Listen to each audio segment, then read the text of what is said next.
Selamat malam Bapak Ibu, Saudaraku, anggota KPK Kasih dan KPK Sukacita.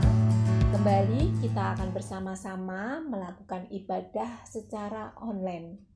Mari sebelum mulai kita akan terlebih dahulu membawa di dalam doa. Mari kita berdoa. Terima kasih Tuhan untuk kesempatan dan waktu yang Tuhan berikan pada kami. Untuk malam hari ini kami boleh bersama-sama datang ke dalam bait-Mu untuk membawa ibadah persekutuan KPK pada malam hari ini. Bela Tuhan Yesus sendiri akan campur tangan, Tuhan yang akan menolong setiap kami. Kalau sebentar lagi kami akan belajar firman Tuhan, sehingga firman Tuhan yang akan kami pelajari pada malam hari ini boleh memberkati dan meneguhkan setiap kami. Terima kasih Tuhan, ini doa kami, permohonan kami yang kami serahkan hanya di dalam satu nama, Tuhan kami Yesus Kristus. Amin. Pada malam hari ini kita akan belajar bersama-sama kebenaran firman Tuhan yang terdapat di dalam Lukas pasal 17 ayat 7 sampai ayat yang ke-10.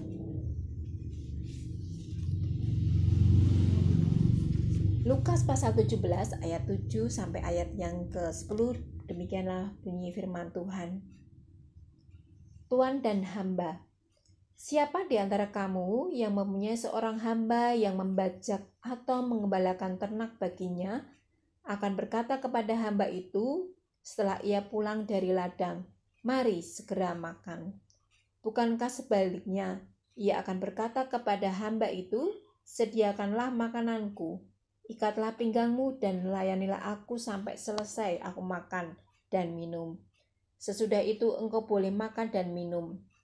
Adakah ia berterima kasih kepada hamba itu karena hamba itu telah melakukan apa yang ditugaskan kepadanya?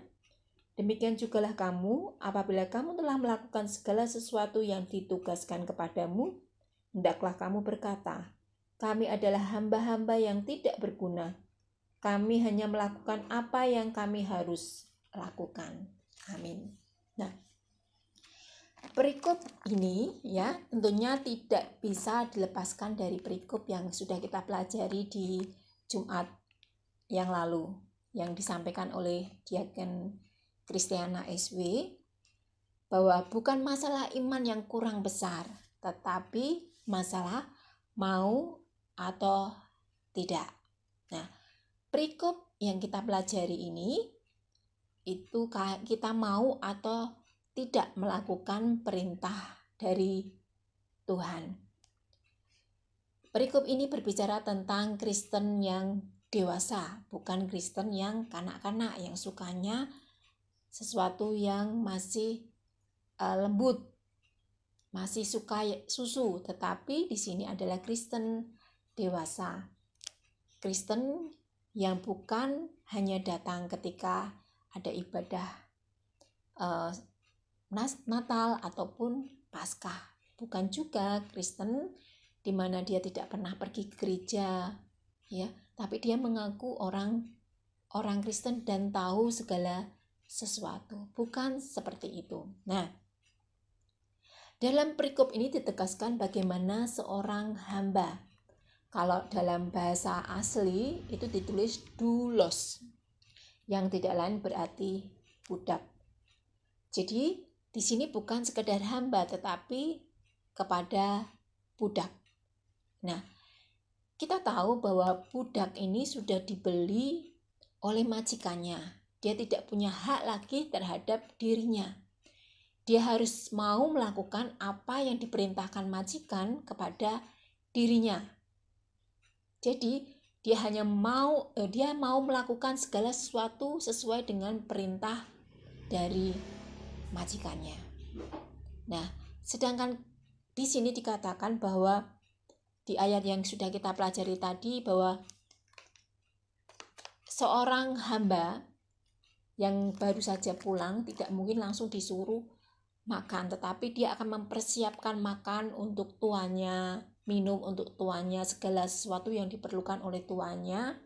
Kalau sudah selesai, baru dia akan makan dan minum untuk memenuhi kebutuhannya sendiri. Nah, Bapak Ibu Saudaraku yang terkasih di dalam Tuhan,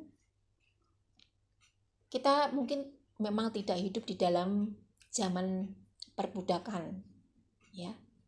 Tetapi kita tahu bahwa seorang budak harus mengikuti apa yang diperintahkan majikannya atau tuannya kepada dirinya. Dia tidak bisa berkata tidak ataupun menolak apa yang diperintahkan tuan kepada dirinya. Nah, berbicara tentang budak, kita mungkin hampir sama dengan pembantu gitu ya, walaupun mungkin tidak sama persis tapi pembantu gitu ya.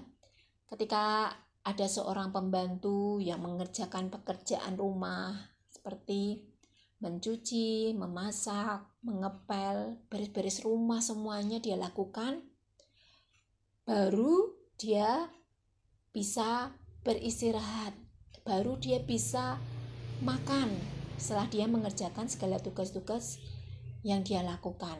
Dia tidak mungkin mendahului dari tuannya untuk makan terlebih dahulu, tetapi dia akan mempersiapkan segala sesuatu untuk tuannya, baru kemudian dia lakukan untuk dirinya sendiri.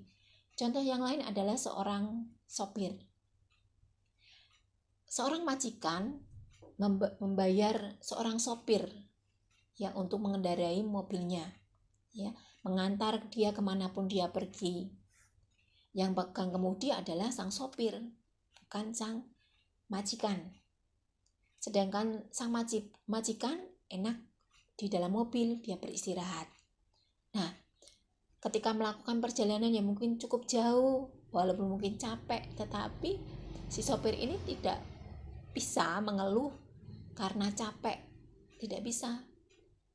Sedangkan kalau majikan capek, dia bisa tidur beristirahat di mobil.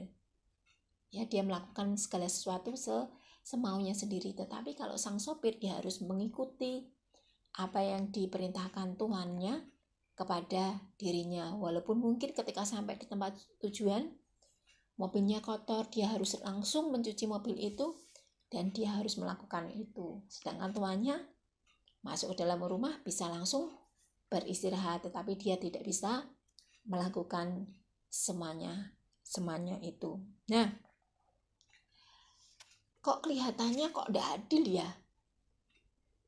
Mungkin kita berpikir seperti itu, tapi itulah yang terjadi karena sang sopir sudah dibayar oleh majikannya, oleh tuannya. Nah, kita ini adalah seseorang yang sudah dibayar lunas dengan pengorbanan Kristus di atas kayu salib. Karena kita sudah dibayar lunas, maka kita harus melakukan apa yang Tuhan perintahkan kepada setiap kita. Ketika kita menjalankan perintah Tuhan, kita tidak boleh namanya mengeluh. Kita tidak boleh namanya menyerah. Karena kita harus mengikuti apa yang menjadi perintah Tuhan kepada setiap kita. Kita harus bersyukur karena kita diberi kepercayaan, kita dilayakkan untuk melayani Tuhan. Dan kalau kita diberi kepercayaan untuk melayani Tuhan, biarlah segala sesuatu nanti hasilnya itu kita kembalikan untuk kemuliaan nama Tuhan. Nama Tuhan yang ditinggikan, bukan nama diri kita. Walaupun mungkin ketika kita melayani pekerjaan Tuhan, ya, tidak ada ucapan terima kasih dari orang-orang kepada kita, tetapi kita harus tetap melakukan apa yang menjadi tugas dan pekerjaan kita atau pelayanan kita untuk kemuliaan nama Tuhan. Ya, seperti sebuah pujian, dia harus makin bertambah, ku harus makin berkurang. Nama Yesus saja disembah, ku di tempat paling belakang. Biarlah segala sesuatu yang kita lakukan itu untuk kemuliaan nama Tuhan, bukan untuk kemegahan diri kita. Karena kita diciptakan untuk melakukan kehendak Allah. Biarlah nama Allah saja yang ditinggikan dan dimuliakan, sedangkan kita ada di paling belakang. Demikian renungan KPK pada malam hari ini. Biarlah renungan ini boleh memberkati setiap kita. Mari kita akan tutup dengan berdoa. Terima kasih Tuhan, malam hari ini kami boleh belajar kebenaran firman Tuhan. Bagaimana Tuhan Yesus sendiri yang sudah menebus kami, membayar kami dengan harga yang sangat mahal. Oleh karena itu, biarlah kami dapat melakukan apa yang Tuhan tugaskan kepada kami, melakukan dengan sungguh-sungguh, bukan untuk keagungan kami, bukan untuk kegagahan kami, bukan untuk kami menyombongkan diri kami, tetapi segala sesuatu yang kami lakukan adalah untuk kemuliaan nama Tuhan. Biarlah kami boleh melakukan segala sesuatu dengan sungguh-sungguh untuk Engkau ya Tuhan. Terima kasih Tuhan Yesus, terima kasih untuk kebenaran firman-Mu pada malam hari ini. Hanya di dalam nama Tuhan kami Yesus Kristus, kami serahkan doa kami. Amin.